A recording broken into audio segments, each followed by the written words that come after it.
Hello, আমি astrologer Sushant S সরকার। আজকে আমি ধনু রাশির পূর্ণ মার্চ মাস কেমন যাবে সেই বিষয়ে আলোচনা করব। আমরা এটি দুটি পার্টে আলোচনা করব। প্রথমার্ধ অর্থাৎ 1 থেকে 15 তারিখের মধ্যে কেমন যাবে এবং দ্বিতীয়ার্ধ অর্থাৎ 16 থেকে 31 তারিখের মধ্যে ধনু রাশির মার্চ মাস কেমন যাবে সেই সম্বন্ধে আলোচনা করব। তারপরে আমরা আলোচনা করব যে মার্চ মাসের ধনুরাশির জাতকদের শুভ সংখ্যা কোনগুলি, শুভ রং কোনগুলি এবং শুভ দিন কোনগুলি। তারপরে মহা উপায় সম্বন্ধে আলোচনা করব যে কি করলে ধনুরাশির জাতকরা এই মার্চ মাসে আরও শুভ ফল প্রাপ্তি করবে বা অশুভ ফলের নাশ ঘটবে। এবং এবার আমরা শুরু করতে চলেছি, কিন্তু তার আগে যারা এখনও পর্যন্ত আমার চ্যানেলটিকে সাবস্ক্রাইব করেননি, লাইক করেননি, তাদের কাছে অনুরোধ করছি তারা আমার চ্যানেলটিকে সাবস্ক্রাইব করে দিন, লাইক করে দিন এবং বেশি বেশি করে শেয়ার করুন। আসুন শুরু করতে চলেছি। প্রথমার্ধে ফাইন্যান্সিয়াল বা অর্থনৈতিক দিক দিয়ে একটু প্রগতি মিলবে প্রথমার্ধের প্রথম সপ্তাহে, কিন্তু অপরের সাথে বাদ বিতর্কে জড়িয়ে পড়ার একটা যোগ রয়েছে, যেটা শত্রু ক্রিয়েট করতে পারে, যার ফলে ধননাশও হতে পারে। ধনের ক্ষেত্রে দ্রুত কোনো ডিসিশান নেওয়ার ফলে, ভেবেচিন্তে না নেওয়ার ফলে ধনের নাশ হতে পারে। দ্বিতীয় সপ্তাহ থেকে ধনলাভ হতে পারে, ধন বৃদ্ধি, আয় বৃদ্ধি ঘটবে, জবে উন্নতি মিলবে, জবের জন্য স্থান পরিবর্তন হতে পারে বা জবের জন্য ছোটোখাটো ট্রাভেলও হতে পারে। ভাই বোনদের সাথে মিলেমিশে কাজ করলে লাভ মিলবে, তবে পেপার রিলেটেড কোনো কাজ খুব সাবধানের সাথে করতে হবে, কোনো জায়গায় সই বুঝে শুনে করতে হবে। মাসের তৃতীয় সপ্তাহ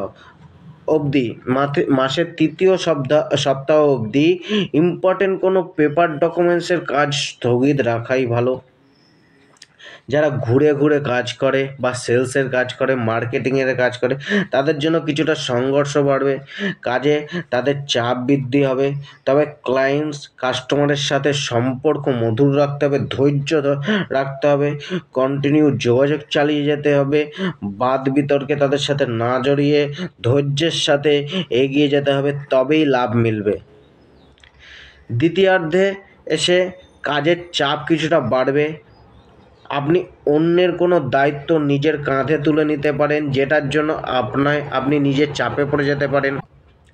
আর্থিক ক্ষেত্রে প্রথমার্ধে পুরানো কোনো ইনভেস্টমেন্ট আপনার ইনকামকে বৃদ্ধি করবে, কিন্তু প্রথমার্ধে খরচাও আপনার বাড়বে। তবে এই খরচা আপনার নিজের আনন্দ উৎসব মজ মস্তি বা ভ্রমণে খরচা বেশি হবে, তবে দ্বিতীয়ার্ধে কিছুটা খরচা কমবে। দ্বিতীয়ার্ধে গিয়ে শারীরিক কোনো রোগ ব্যাধি বাড়তে পারে, মনে কোনো কিছুকে নিয়ে ভয় ও দুঃখ কাজ করতে পারে দ্বিতীয়ার্ধে, পরিবারের সাথে মনোমালিন্য বাড়তে পারে, তবে কর্মক্ষেত্রে উন্নতির যোগ রয়েছে দ্বিতীয়ার্ধে।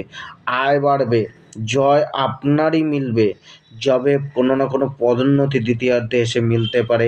দ্বিতীয়ার্ধে এসে সেলস ভালো হতে পারে। শেষ সপ্তাহে এসে স্ত্রী পুত্রের সাথে কোনো সমস্যা বাড়তে পারে।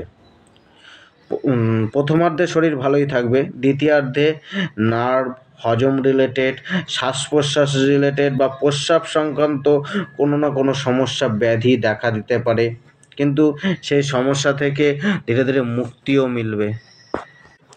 ব্যবসায়ীদের ক্ষেত্রে ব্যবসা মিশ্রিত প্রভাব যাবে।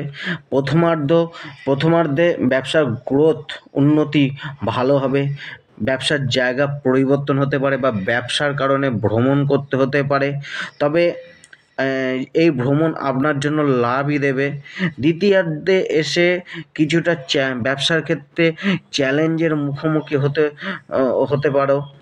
ব্যবসায় পার্টনারের সাথে কোনো না কোনো সমস্যা দেখা দিতে পারে, নিজের একটা যে ইম্পালসিভ নেচার, যার কারণ। এবার আসুন জানি ধনুরাশি জাতকদের মহা উপায় কোনগুলি।